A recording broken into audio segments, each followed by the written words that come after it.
टोमॅटोला आधीच कवडीमोल भाव आहे आणि असं असताना आता गारांसह पाऊस झाला। या अवकाळी पावसानं टोमॅटो पिकाच्या बागा जमीनदोस्त झाल्या।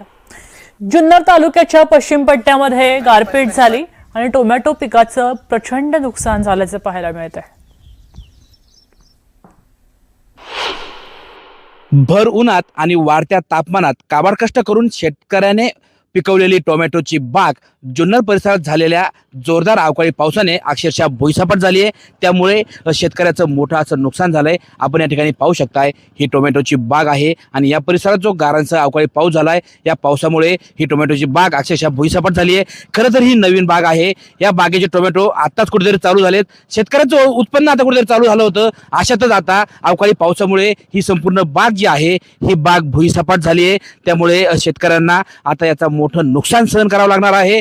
खरं तर हे आपण जर पाहिलं या ठिकाणी तर टोमॅटो लगडलेले आहेत। मोठ्या संख्येने या ठिकाणी शेताला टोमॅटो लगेला असताना आणि ही अत्यंत एकदम बहरात असलेली बाग या ठिकाणी अवकाळी पावसामुळे उद्ध्वस्त झाली आहे आणि त्यामुळे शेतकऱ्यांचं नुकसान होतंय। एकीकडे टोमॅटोला बाजारभाव नाहीये तर दुसरीकडे टोमॅटोची बाग आता अवकाळी पावसामुळे जमीनदोस्त झाली आहे। आपल्यासोबत आहेत शेतकरी। बाबा काय सांगाल, खरं तर तुमची आता नुकतीच सुरू झालेली ही बाग, बहरत आलेली बाग पावसामुळे कोलमडली आहे। आता याच्यावरती आम्हाला काही उपायच राहिलेले नाही, तर आम्ही काय सांगू शकतो। निसर्गावरती तर हात ठेवून बसलोय आम्ही। काही सरकार मायबापने जर त्याच्यावरती घेतला निर्णय तर आनंदाची गोष्ट आहे। नवीनच असलेले टोमॅटोचं पीक पावसामुळे भुईसपाट झालं असलं तरी आता हे पुन्हा उभं करता येणं शक्य नसल्यामुळे शेतकऱ्याचं मोठं नुकसान होणार आहे। सचिन तोडकर, न्यूज 18 मराठी, जुन्नर, पुणे।